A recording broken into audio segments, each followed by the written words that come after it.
A couple weeks back, one of my neighbors had to have a cherry tree removed that was struck by lightning. And she flagged me down and said, "Hey, you do woodworking. Would you be interested in any of this wood?" And I said, "Well, sure, I'll at least take a look at it." And of course, not knowing what the wood looked like or what condition it was in. And so I went over and picked up what seemed like, hundreds, 500, 600 pounds worth of log sections. And then, as I thought about it, I'm like, well, what am I going to do with this wood? The first thing I thought about was just using a chainsaw to cut it up into 8-quarter or 12-quarter blanks to at least be able to just move them around inside of my shop. Um, when I went to do that with my sort of pitiful homeowner's chainsaw, it wasn't nearly strong enough. And so the first thing I did um, was go to a home center, rent the biggest chainsaw they had. I believe it was like an 18-inch gas powered, and even that was pretty underpowered for this job. So in terms of doing that, I took each of these logs, which was about 18 inches in diameter, and tried to cut them just down the middle through the pith. And here's what the result ends up being.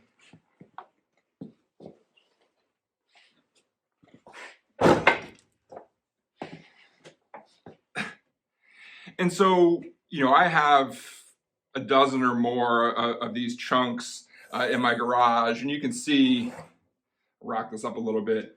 There is some checking. When the tree service cut this down, and when my neighbor kind of, decided to tell me about this, obviously none of them really were thinking like, hey, we're going to give this to someone who builds guitars. So there is some end checking. And what I'm going to do today is use my bandsaw to try and process this blank. This is one of the smallest ones that I have. You can see here there's a bark inclusion, which just means when the kind of tree grows around itself. There's a pretty serious check here that I think will likely go all the way through. But what I'm going to do, the goals of this project is really, one, of course, not to hurt myself. But two, to kind of see what's possible from this. Can I cut slices on my bandsaw? Is it worth doing? And then if I can cut this down a little bit further, it will help with the air drying process. A lot of the videos that I watched about this said you need about 1 year of air drying for each inch thick the wood is. And so right now, you're talking a decade, as it sits. And so if I can cut off, 1 inch, 2 inch, 3 inch thick slabs, then I can sort of figure out what to do next. So now I'm by my bandsaw, and you can see that I have a jig set up here. This isn't a tool review per se, and I did buy this myself. Stockroom Supply out of Canada actually creates, a platform for using your bandsaw to do work like this. And you can see I have my blade guard all the way up. This is a 14-inch bandsaw, and so I have 14 inches of clearance here. I almost certainly need more than that. At its widest point, it's 15, it looks like. So it'll just barely not fit under that. So what I'm going to do is I'm going to load up this log and just see if I can take one cut.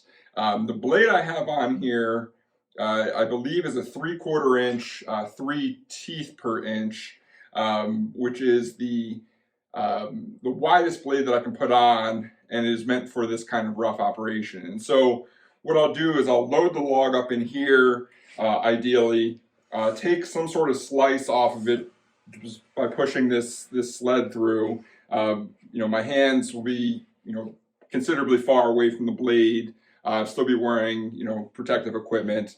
But I just want to see if my bandsaw will even entertain the idea of cutting through, a cherry log of this size.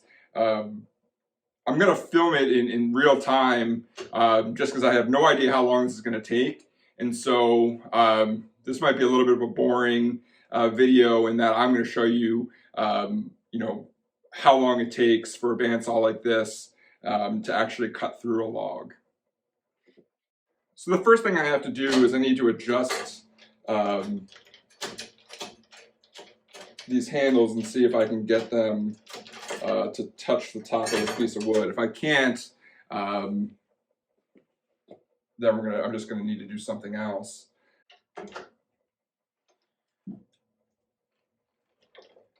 So it looks like I could probably get away with this if I had one more of these extensions, which I don't.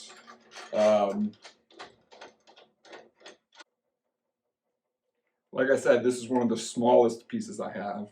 So already this isn't looking like the most successful idea. Okay, it looks like the case, since we already have this weird inclusion here with the branch, I think if I cut that piece off, I will probably get enough clearance. If I cut it, I can get that much, so let's just call it here. If I cut it, 4 inches down, it looks like I'll have enough clearance to then put the piece of wood in here and then start taking slices off of it. So this operation will be, potentially a lot easier for this bandsaw, as this distance here is, some 6 inches, perhaps 4 inches in that direction. And so, what I can do here is put the blade guard down for safety. Make this cut, straight-ish will be good. But again, it's really just to get rid of that inclusion in the bark. And so let's see how this goes.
Okay, so that really wasn't too bad. You can see, this is quite a smooth cut for being freehand, approximately straight, I guess we could call it. The log was tapered, so on this side it's much. It's better. You can better maybe see it that way. And so, yeah, I mean, this is beautiful, beautiful wood, and this is the off-cut weird tree piece. So I'm gonna put this aside and now see if the jig that I have, if the wood piece fits in that, and then see if we can start making some slices.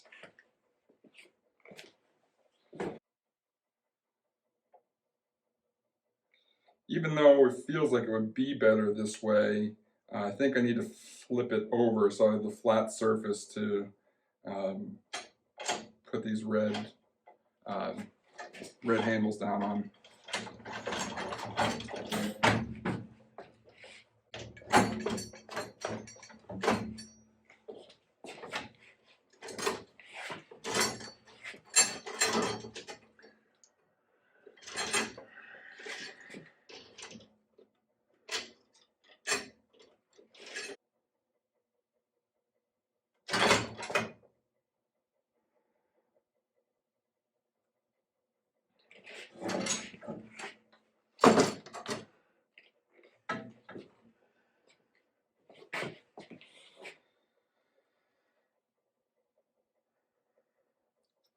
All right, since I can't seem to fit it here, what I'm going to do is make another cut long ways. I have this check in the middle, and I think that would have limited the width of the boards anyway. And so I'll make that cut and then potentially give this jig a third try.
So with that cut there, it also wasn't too much of an issue. I guess I should have put the blade guard down a little bit more, but and so now we have 3 chunks from this. Okay. Now you can see, I've got, what is this, maybe 4 inches wide. It is a little wiggly this way. It's nice and straight this way though. Oh, it's 5 inches on this side. Almost 5.5 on that side. So now what I hopefully can do is put this in here. I think I'm going to try and cut it straight down the middle to have 2.5-ish inch blocks, and then that way, perhaps I'll book match it by opening it up like this and kind of working it together.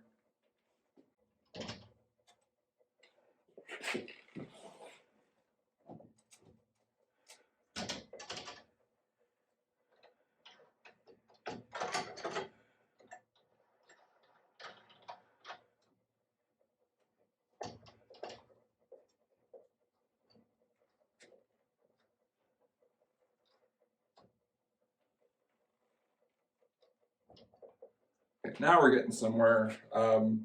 This is holding it in, pretty secure. Really just eyeballing this to try and make the cut approximately parallel to the blade. I'm going to do a first pass to just kind of make sure that once the board is locked in place, that it is in fact that first cut will be parallel to the blade, just sort of by definition.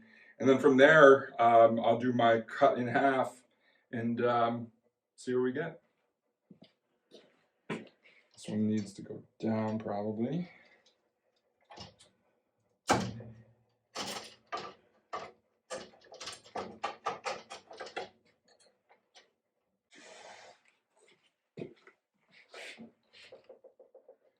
Okay, so the log's looking pretty good. I can move it back.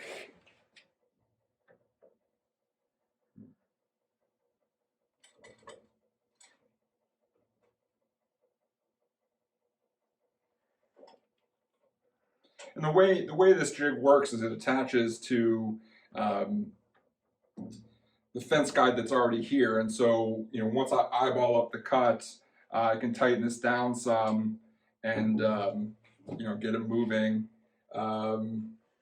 It's a little wiggly.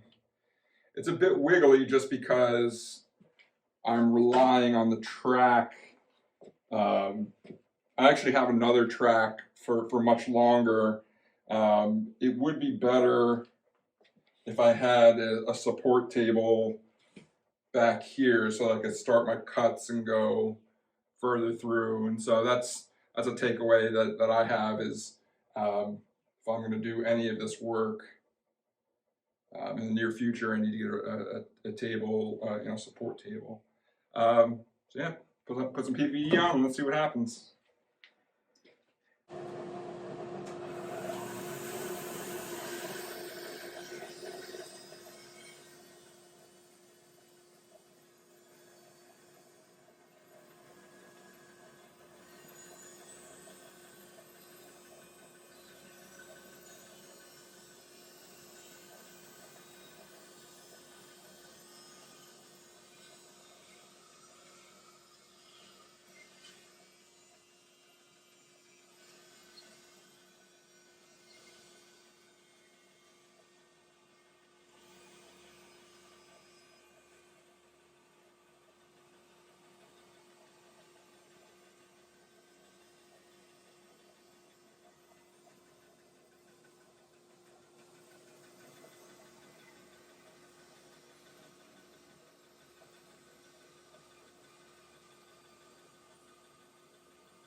So that cut was a little bit wonky because the track is moving, and so we're definitely at the point now where I absolutely need to get an outfeed table and then probably just use both tracks. I'm still going to make one more cut here. I think I can just deal with it.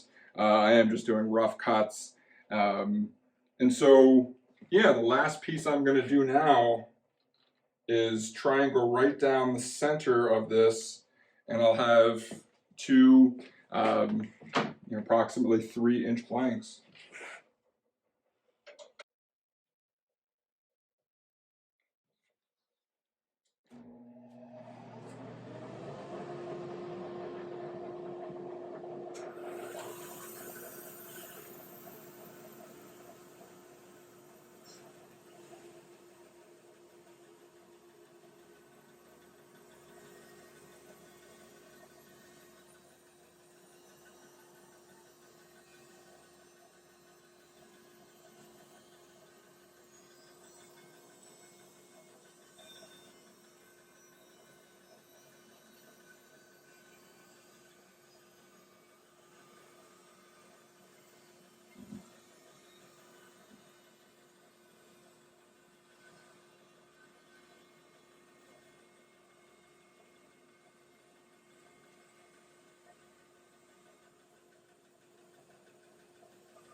Okay, that was a pretty successful cut.